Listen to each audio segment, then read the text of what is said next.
All right, and the energy that's coming in from November into December is, let's see, the Knight of Swords.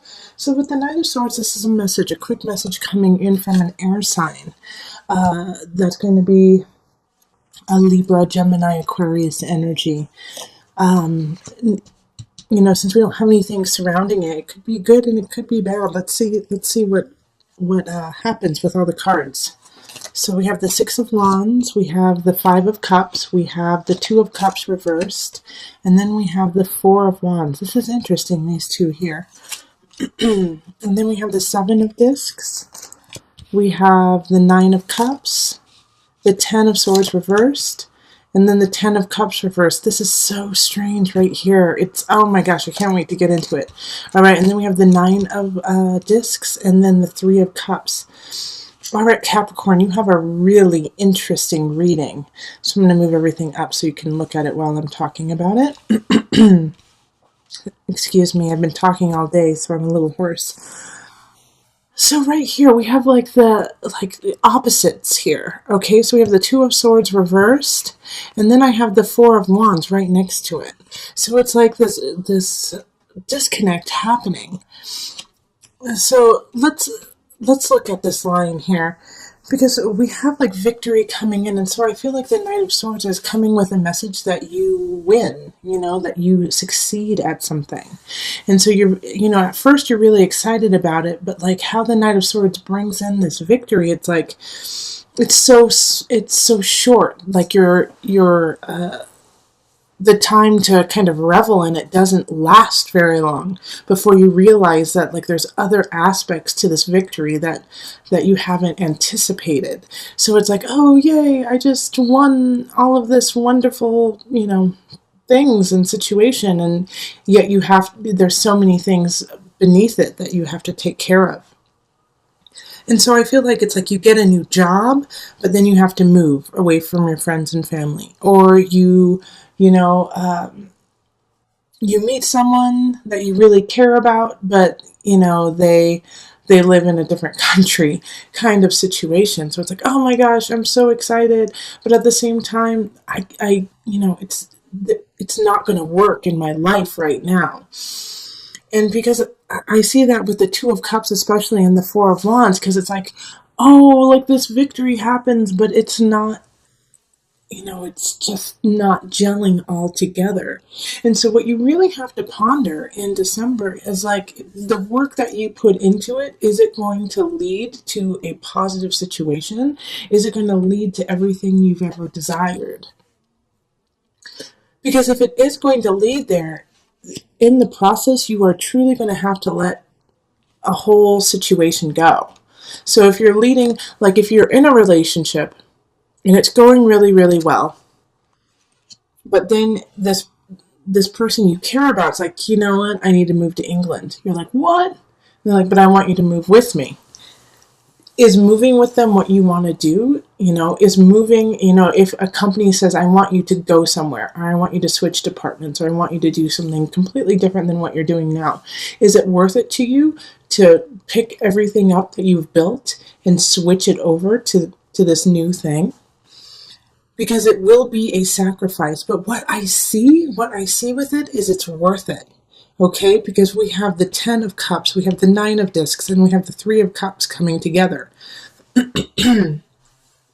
So with these three cups, no matter, how this lies, no matter what you decide, it's going to lead to a really good space.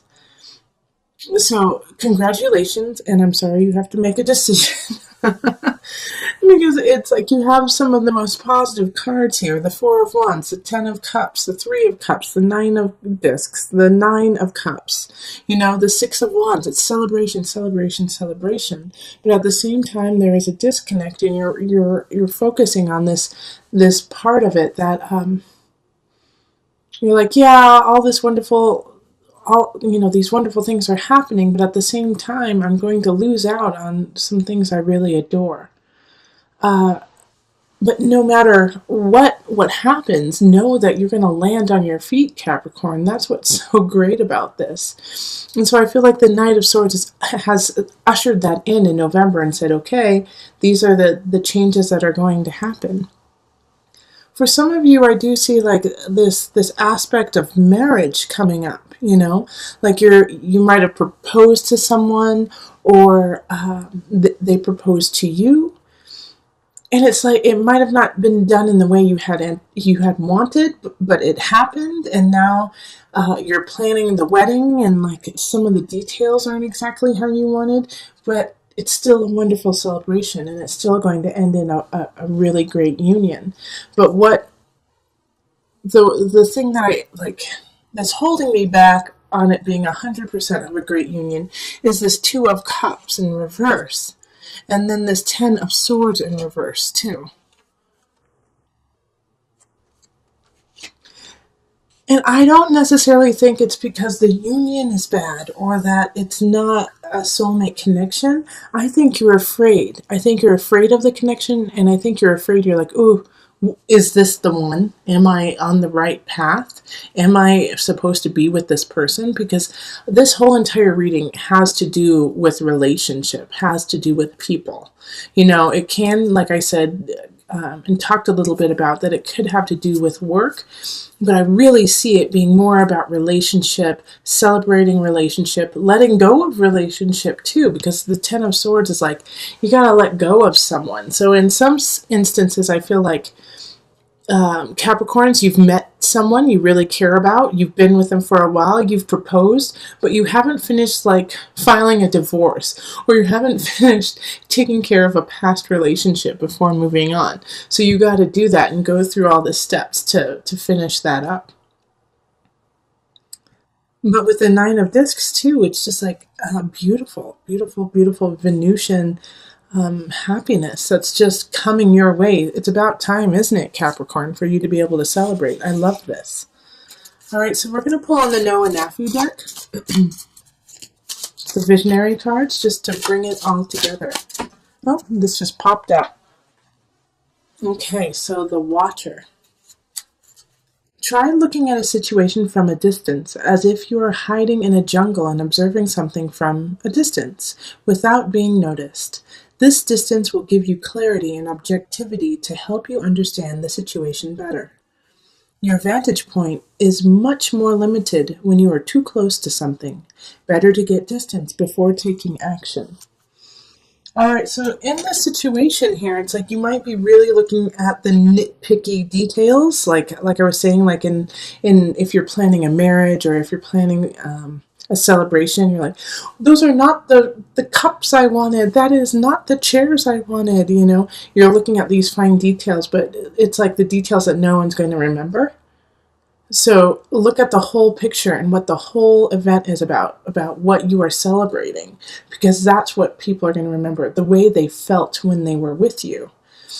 So if it's not like all the small little details aren't working out, you got to let go of them. Ten of Swords, let go of those tiny little details and look at the big picture.